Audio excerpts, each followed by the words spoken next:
On va commencer le numéro. Dans ce numéro-là, dans le fond, on cherche le rayon de courbure des miroirs s'ils sont A concave ou B convexe. Donc, j'ai fait des schémas. Si on commence avec le A, on peut voir que le miroir il va être concave. Donc, ça veut dire que le rayon de courbure va être plus grand que 1, positif. Et tout ce qu'on connaît, dans le fond, c'est que la grandeur de l'image va être de 25% de la grandeur de l'objet et que la distance P, la distance entre l'objet et le miroir, est de 50 cm. Donc, comment on va commencer? Dans le fond, comme vous voyez, qu'est-ce que j'ai écrit à gauche? On va y aller en premier lieu avec le grandissement parce que puisqu'on a les informations de la grandeur de l'image et de l'objet, on va pouvoir trouver le grandissement qui va ensuite nous permettre de trouver la distance entre l'image et le miroir et donc ensuite la distance focale et donc ensuite le rayon de courbure. Comme le prouvent toutes les équations que j'ai écrites ici. Donc, premièrement, on va y aller avec le grandissement. Quelque chose qu'on va déduire avec ce numéro-là, c'est que quand c'est un miroir concave, le grandissement il va être négatif puisque l'image va être inversée. Inversée, ça veut dire qu'elle va se retrouver comme ici. Elle va être à l'envers. C'est sûr que ça arrive parfois que dans le miroir concave, l'image va être à l'endroit. Et donc, le grandissement va être positif, mais pas dans ce cas-là. Donc, on va y aller. Alors, en premier lieu, on va trouver le grandissement. Donc, G. Comme j'ai dit tantôt, la grandeur de l'image correspond à 25% de la grandeur de l'objet. Donc, comme c'est ici, 0,25 YO était sur YO.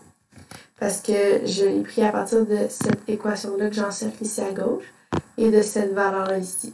Parce que ça, c'est comme si on dit que... désolé. C'est comme si on dit que YI est égal à 0,25 YO. Donc, dans le fond, après, on enlève les craies et ça donne 0,25. Vu qu'on veut que l'image soit inversée puisque c'est un miroir concave, on rajoute un petit signe comme ça ici. Laissez-moi juste vérifier si le A c'est le concave et non le convexe. Parce que ce serait dommage que je les fasse à l'envers. Non, c'est ça. Le A c'est concave. C'est ça.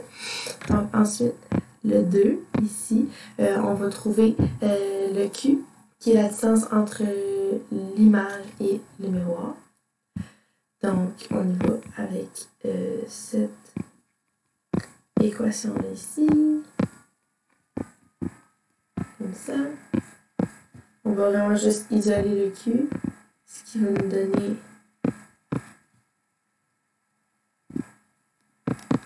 c'est comme ça ici.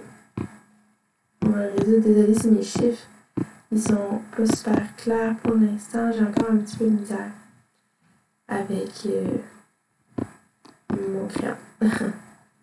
Et voilà, on n'oublie pas de mettre nos unités. Comme ça ici, ça nous donne 12,5 cm, qui est une valeur positive parce que ça se retrouve du côté positif du miroir, donc ici, dans le côté réel du miroir. Si c'était une valeur négative, ça veut dire que ça se retrouverait dans l'autre côté du miroir, ici, et ce serait donc virtuel. Maintenant, on va trouver la distance focale. Je vais tout de suite isoler le F, parce que ça, c'est une formule qu'on va répéter à de nombreuses reprises dans les problèmes de lentilles ou de miroir. Donc, comme ceci, là, on peut juste mettre tout ça dans la bonne formule. N'oublie pas tout. Donc, ça nous donne un F de 10 cm.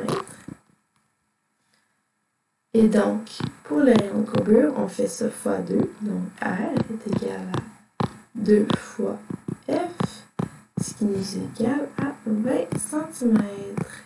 Good! Donc, maintenant, on va y aller avec le B. Le B, encore une fois, on y va avec le même principe. Puisque c'est un miroir convexe, on assume que le G va être positif parce que habituellement, dans les miroirs convexes, l'image, elle est positive. L'image elle est virtuelle et dans le même sens que l'objet. Donc, on y va avec le même début, Sauf que à la place que ça nous donne un G négatif, puisqu'on veut un grandissement dans le même sens que l'image, que l'objet, excusez, j'ai un petit peu derrière le mot, ça va être positif. Donc, ça va rester à 0,25. Good. Maintenant, 2. Je ne vais pas réisoler tout comme j'avais fait dans le A. Je vais vraiment juste tout de suite mettre les valeurs dans l'équation. On n'oublie pas moi ici.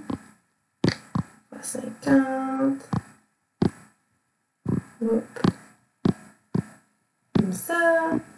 Donc ça nous donne moins 12,5 cm. C'est négatif puisqu'elle est virtuelle et donc dans le sens, pas du même côté que l'objet, mais du côté contraire. Encore une fois, on va trouver la distance focale. Je vais juste rentrer les valeurs dans l'équation. Comme ça ici. Si mon crayon, il veut me laisser écrire. Et voilà. Parfois, je... Voilà, comme ça. F. Je vais juste aller regarder ce que j'avais noté. Good. Donc, ça nous donne une distance focale négative de 16,67 cm.